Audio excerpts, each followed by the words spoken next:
Hi, my name is Taylor Cole, and I want you to think of a time when a coworker of yours, or maybe someone in an organization with you, came to you with information purposefully meant to deceive you. Maybe they pushed around a few facts, or maybe they withheld some information. They didn't tell you the whole story, or maybe they flat out lied to you. But how did that make you feel about that person after you found out they were intentionally trying to deceive you? Did it make you think less of their character? Did you trust them as much?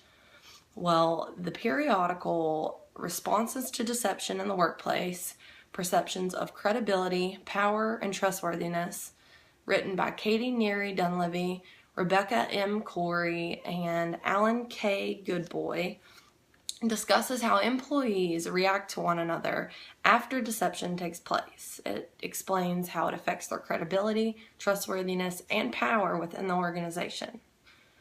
Deception is defined as the conscious attempt to create or perpetuate false impressions among other communicators.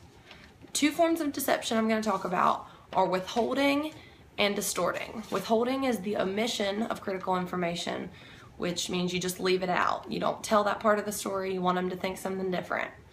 Distorting is changing the information, altering it to mean something else.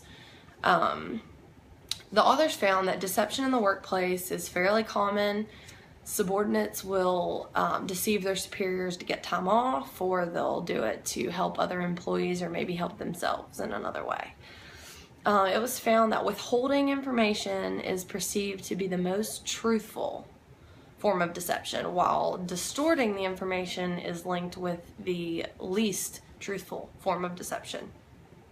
A coworker who is distorting information is going to be looked at a little more negatively than someone who's just withholding information. It's not as serious, I guess. Credibility is composed of competence, caring, and character. It's suggested that if someone is deceiving you, then their level of credibility isn't going to be as high after they deceive you. That's expected because it's hard to separate the person that's giving you the information and the information itself. You link the two. And this is also why deceptive information affects the perceptions of someone's character and credibility. It discredits their competence and their caring of the situation entirely. Lastly, we have power. And power is the ability a person has to influence or affect behavior.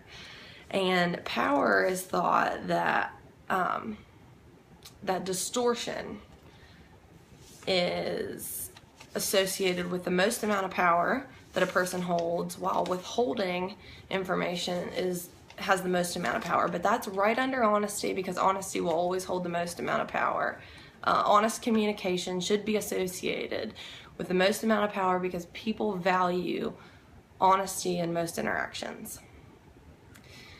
The author conducted a study that tested 3 hypotheses, and it was done by an actor named Chris, and he acted as if he were a coworker of the 253 employees that were in the study.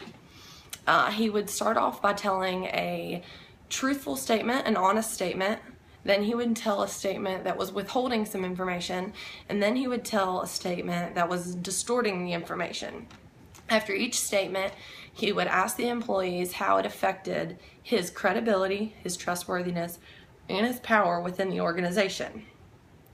The first hypothesis predicted that the employees would perceive Chris with the most amount of credibility when he was telling honest statements, a little less with withholding statements, and a lot less with distorting statements. After the results, the hypothesis was supported.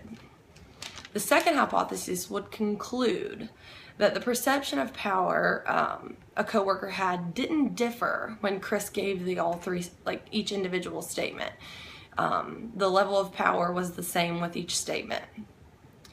The last hypothesis test found that individuals found a large difference in trustworthiness after hearing an honest statement and a withholding statement, but they didn't really see a difference between a withholding and a distorting statement, which was interesting too. This periodical was very interesting from beginning to end. It doesn't tell you how to detect or to deal with people who are trying to deceive you, but it does give some really good information. Maybe the next time I or you go to deceive someone, you'll think about the way it affects your credibility, or the way that your coworkers, your superiors, your manager isn't going to trust you next time.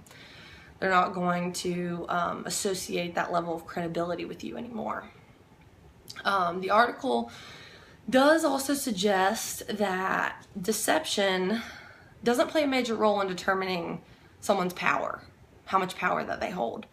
It was really interesting to see, and it was interesting to me because it shows that no matter how much power you have, it's okay to deceive. Like, if you have a lot of power, it's okay to deceive. It's okay to tell a lie, and people are still going to associate you with that same amount of power. But I mean, I can think you could see how this would be, because if your manager lies to you, you know they're lying to you. They're still your manager. They're still going to have the ability to influence your decisions within that organization. But effective communication is key in any setting. Deceiving people, lying to people is not an effective way of communicating. It doesn't have a positive effect on people. Your credibility goes down, your trustworthiness goes down. Your power was shown not as much. It doesn't affect your power as much, but the rest it does. So let's get back to the real source at hand. Get back to work.